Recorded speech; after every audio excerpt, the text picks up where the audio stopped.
और इस बीच middle east से आ रही एक बहुत बड़ी खबर आपको बता दें कि ईरान जो अब तक शांति माहौल में ऊर्जा सप्लाई को बहाल करने की कोशिशें कर रहा था, शायद ये अब बहाल न हो सके। फिर से बारूद की सुगंध इस वक्त तैरने लगी है फिजाओं में, क्योंकि अमेरिका जो अब तक शांत बैठा हुआ था, ईरान उसी पर आरोप लगा रहा है कि यह ईरान की वजह से ही हुआ। दरअसल बड़ी खबर यह है कि इजराइल ने ईरान पर हमले किए हैं। कई शहरों में धमाकों की खबर सामने आई है। इससे पहले ईरान ने इजराइल के कई क्षेत्रों में हमले किए थे और इन हमलों की वजह से ईरान इजराइल में 2 महीने बाद एक बार फिर से जंग छिड़ गई है। जंग और व्यापक स्तर पर जा रही है। खतरा वही, क्या ऊर्जा संकट खत्म हो पाएगा?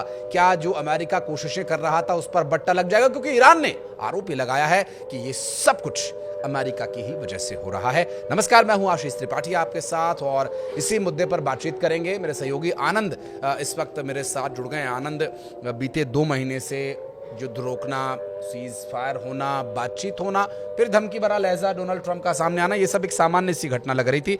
लेकिन जिस तरह से तेल अवीव पर मिसाइलें बरसाई गई हैं, जवाबी हमला हुआ है, संभव है कि जो ऊर्जा संकट था एक बार फिर गहरा सकता है। बिल्कुल गहरा सकता है। और मैं तो पहले आपको ताज़ा अपडेट बता देता हूं कि अभी हो क्या रहा है मिडिल ईस्ट में।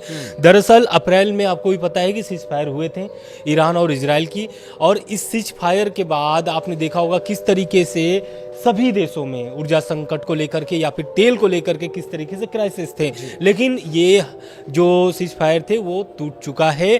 यानी कि रविवार रात में इजराइल पर बैलिस्टिक मिसाइलें दागी गई हैं ईरान की तरफ से, और इस पर प्रतिक्रिया भी आ गया है IRGC का, यानी कि जो ईरान का जो एक तरीके से आयतुल्लाह अली खामनेई के नेतृत्व में चलता था, हालांकि अब इनके मुस्तफा खामनेई के नेतृत्व में चल रहा है IRGC, उसका बयान आ गया है इस हमले पर। और उनका कहना है, IRGC का कहना है कि ये कार्रवाई जो है कि लेबनान में हिजबुल्लाह पर इजरायली हमलों के जवाब में किया गया है। यानी कि जो इजराइल हिजबुल्लाह पर लगातार हमले कर रहे थे, उस हमले के जवाब में रविवार रात में ईरान ने बैलिस्टिक मिसाइलें इजराइल पर दागी हैं। और इसके जवाब में इजराइल ने जो तबाही मचाना शुरू किया ईरान में, हम ये कह दें तो उनके जो ठिकाने हैं, तेहरान हो गया, इस्फहान हो गया, कजल हो गया या तब्जीज हो गया, मतलब जितने भी इंपॉर्टेंट जगह हैं ईरान के, खास करके वहाँ पर जहाँ पर उनके न्यूक्लियर प्लांट्स हैं, वहाँ पर भी टारगेट किया जा रहा है इजराइल की तरफ से।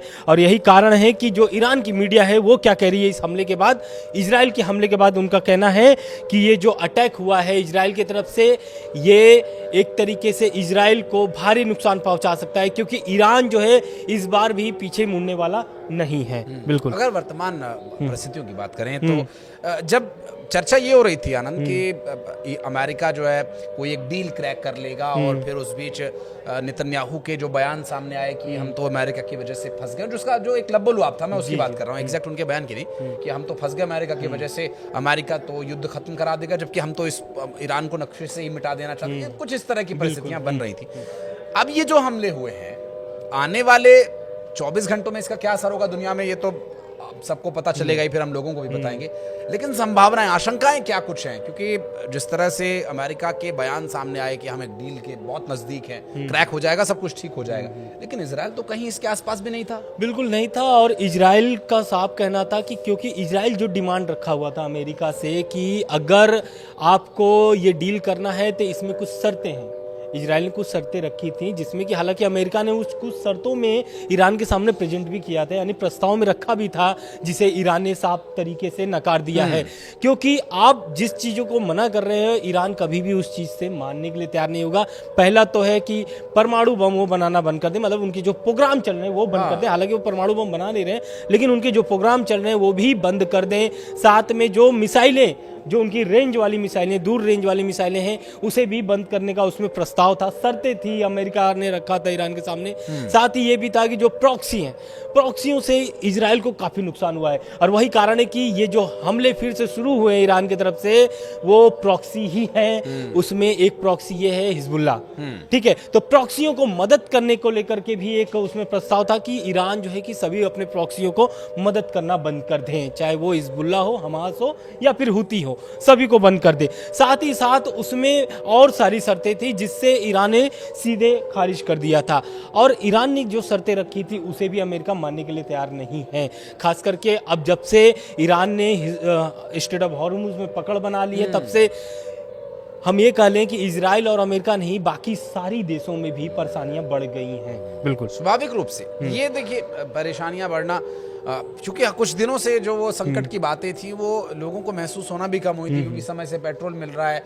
कोई दाम हालांकि जो बढ़ने थे वो बढ़ गए थे, इस हाल फिलहाल में ऐसा कुछ नहीं हुआ। बीते पिछले 10 दिनों में जो कुछ हुआ, एक महीने पहले, लगभग 15 दिन पहले, वो एक अलग विषय। लेकिन अभी इस वक्त ताज़ा स्थिति अगर हम ईरान की बात करें तो उन ताज़ा स्थिति में सबसे घातक क्या है और वो क्या वजह आप देखते हैं कि जिसकी वजह से ये हमला बार तो आज से नहीं, फरवरी से चल रहा है। लेकिन आज के दिनों में आप क्या वजह देखते हैं कि ये युद्ध और भड़क सकता है? देखिए, युद्ध इसलिए भड़क सकता है क्योंकि अब ईरान की जिस तरीके से एडवाइजरी जारी की जा रही है, या फिर भारत ने भी, भारत के आगे बात करेंगे कि भारत ने क्या एडवाइजरी जारी की इस हमले के बाद तेहरान में, और एक तरीके से करमनशाह एयरपोर्ट जो है वहां पर सभी उड़ानें रद्द कर दी गई हैं। इसका ये साफ मतलब है कि ईरान पूरा मूड में है लड़ाई करने के लिए इजराइल से, और लगातार यही कारण है कि पहला जो हमला हुआ है वो ईरान की तरफ से ही हुआ है। और आप पुराने भी अगर आप युद्ध में देखेंगे जिस तरीके से तनाव की स्थिति थी उसमें ईरान पीछे हटने वाला नहीं था, लगातार हमला कर रहा था, चाहे वो इजराइल हो चाहे फिर खाड़ी देश हो।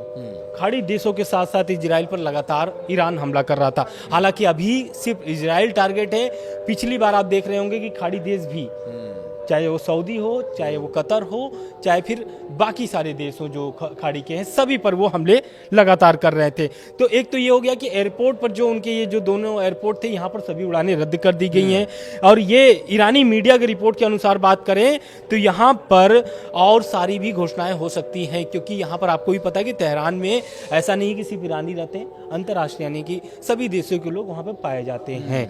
अभी भी भारत ने जो एडवाइजरी जारी की है वो ये जारी की है कि जो भी भारतीय वहां पर फंसे हैं या फिर रुके हुए हैं वो जल्द से जल्द ईरान छोड़ दें। लेकिन उड़ानें प्रभावित हैं। आपने बताया कि तेहरान और करमानशाह एयरपोर्ट दोनों पर ही जो उड़ानें हैं वो सामान्य रूप से जो यात्रियों के लिए उड़ानें होती हैं उन्हें कैंसिल कर दिया गया है।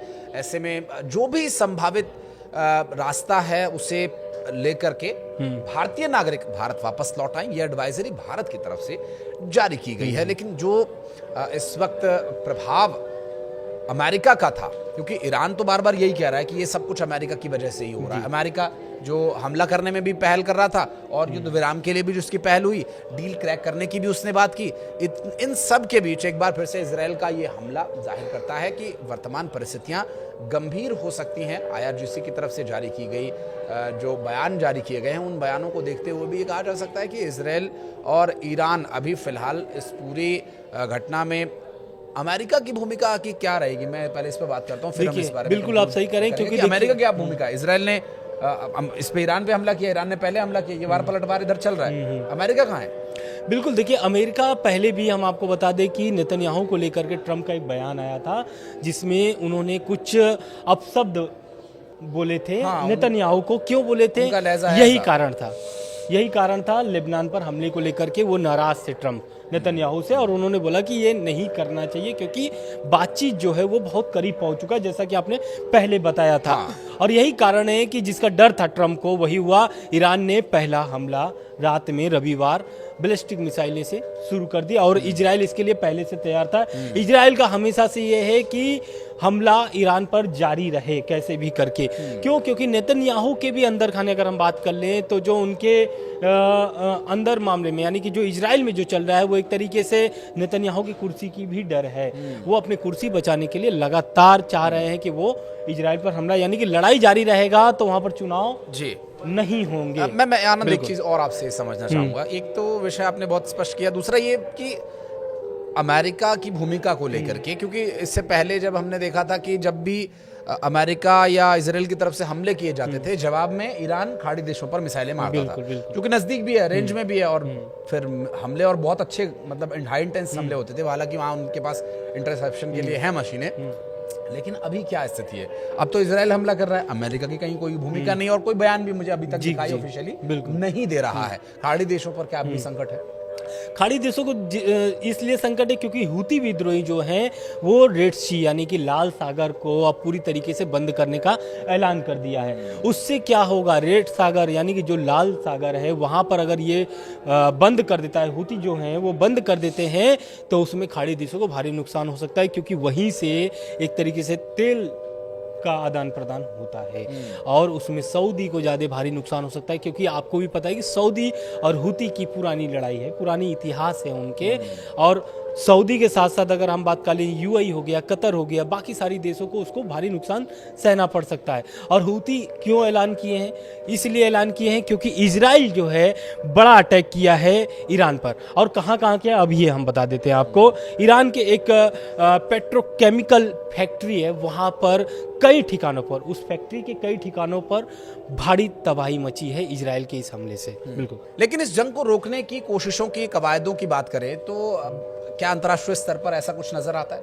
बिल्कुल, क्योंकि देखिए जिस तरीके से मध्यस्थता, पाकिस्तान की मध्यस्थता जो हुई थी वॉर के बीच में, जब ये अप्रैल के पहले जो लड़ाई चल रही थी उसमें पाकिस्तान चाह रहा था कि उसे मध्यस्थता करने का मौका मिले, और वो मौका मिला भी। आपको भी पता है कि जाकर के पाकिस्तान में बैठक हुई थी ईरान और अमेरिका की, उसमें कोई बात बनती नहीं है, विफल हो जाता है वो बातचीत। लेकिन इस युद्ध के यानी जो अभी हमला शुरू हुआ है इजराइल और ईरान का, इस बीच एक खबर सामने निकल के आ रही है कि जंग रुकवाने के लिए एक बार फिर से पाकिस्तान अपनी एक तरीके से श्रेय लेने के लिए, या फिर हम ये कह लें कि अपने को चमकाने के लिए, या फिर मध्यस्थता कराने के लिए पाकिस्तान फिर से एक्टिव हो चुका है इस मामले को लेकर के।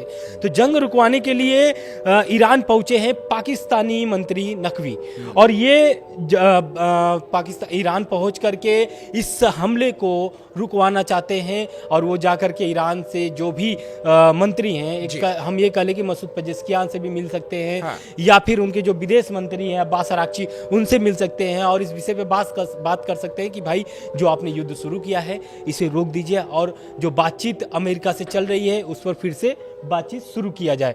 और नकवी का अब देखना ये होगा कि उनकी भूमिका क्या होगी, वहां पर जाकर के किन किन मंत्रियों से बात कर सकते हैं। हालांकि हमले अभी भी जारी हैं लगातार इजराइल और अमेरिका की तरफ से। जो परिस्थितियां अभी बनी हुई हैं, खाड़ी देशों पर हमले की जो डायरेक्ट आशंका या डायरेक्ट मिसाइली हमला करने के बजाय यहाँ पर हमले की जो धार है उसका जो तरीका है उसे बदल दिया जा सकता है। हो सकता है मिसाइलों से हमला करने के बजाय वो एक आर्थिक प्रतिबंध जैसा कुछ वहां पर लगा करके खाड़ी देशों को कंट्रोल करने की कोशिश करे, और वो भी इसलिए ताकि वो अमेरिका को बातचीत की टेबल पर ला सके, उस भूमिका में ला सके जिस भूमिका में अब तक अमेरिका रहा था, और इजराइल के द्वारा किए जा रहे हमलों को लेकर के अमेरिका भी कोई स्टैंड ले सके। बहरहाल इस पूरी घटना को लेकर डिटेल्स हम आगे आपके लिए लेकर आते रहेंगे। इस वीडियो में फिलहाल इतना ही। बहुत बहुत धन्यवाद आनंद आपका हमारे साथ जुड़ने के लिए।